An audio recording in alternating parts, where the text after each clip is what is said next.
एकनाथ शिंदेंच्या शिवसेनेकडून ठाकरेंच्या गोटातले नेते गळाला लावण्याचे प्रयत्न सुरू आहेत। या प्रयत्नांना एक गोंडस नाव देण्यात आलंय। त्या मिशनचं नाव आहे ऑपरेशन टायगर। राजन साळवींच्या प्रवेशानंतर ऑपरेशन टायगरला वेग आल्याची चर्चा आहे, पण धाराशिवमध्ये या ऑपरेशन टायगरचं टायमिंग काहीच चुकल्याचं बोललं जात आहे। धाराशिवमध्ये तावडीतला वाघ कसा निसटला याची कहाणी स्वतः मंत्री प्रताप सरनाईकांनी सांगितली। काय घडलंय तुम्ही सांगा। ऑपरेशन टायगरचं मिशन धाराशिव। ऑपरेशन टायगर थोडक्यासाठी हुकलं। मिशन टायगरची जबाबदारी 12 मंत्र्यांवर। गेले काही दिवस राज्याच्या राजकारणात ऑपरेशन टायगरची चर्चा जोरात आहे। ठाकरे गटाचे आमदार आणि खासदार आपल्या गोटात वळवण्याचे प्रयत्न एकनाथ शिंदेंनी सुरू केल्याचं कळतंय। राजन साळवींच्या प्रवेशानं ऑपरेशन टायगरची पहिली झलकही दिसली। पण आता ऑपरेशन टायगर बद्दल बोलताना राज्याचे परिवहन मंत्री प्रताप सरनाईकांनी एक मोठा खुलासा केलाय।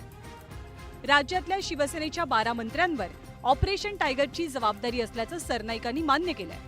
चर्चा आहे 12 मंत्र्यांवर जबाबदारी दिली असं कळते। तुम्ही त्यातली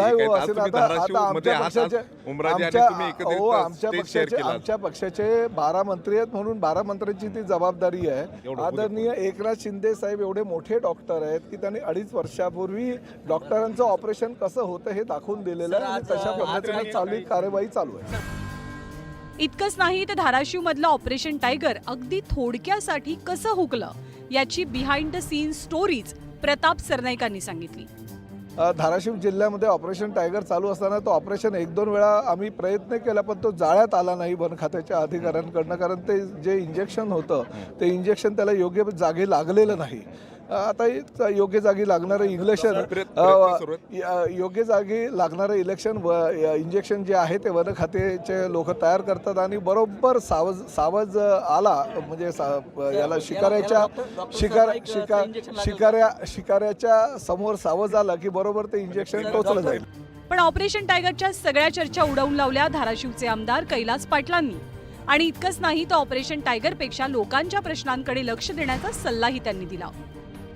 कुणी आलं की चर्चा फक्त आपल्या जिल्ह्यात कुणी मंत्री आला कुणी सत्ताधारी आले की ऑपरेशन टायगरवर चर्चा। आपल्या जिल्ह्याच्या विकासाचं ऑपरेशन बाबत प्रश्न तुम्ही विचारले पाहिजे, आम्हाला विचारले पाहिजे, सत्ताधाऱ्यांना विचारले पाहिजे की त्याची गरज आहे। प्रश्न सगळे संपलेत का?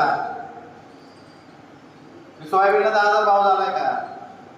कापसाला 15,000 भाव आहे का? कर्जमाफी शेतकऱ्यांची झाली का? महायुतीचं स्थिर सरकार सध्या राज्यात अस्तित्वात असलं तरी तीनही पक्ष आपापल्या पक्षवाढीसाठी प्रयत्नशील आहेत। शिंदेंची सेना सुद्धा त्याला अपवाद नाही। संख्याबळ वाढवून राज्यात आणि केंद्रात आपली ताकद वाढवण्याचा प्रयत्न ऑपरेशन टायगर मधनं होत असल्याची चर्चा आहे। आता आगामी काळात ऑपरेशन टायगरला मिळणारं यशच ठाकरे आणि शिंदे दोघांच्याही पक्षांची पुढची दिशा स्पष्ट करेल। बालाजी निरफळसह ब्युरो रिपोर्ट, न्यूज 18 लोकमत।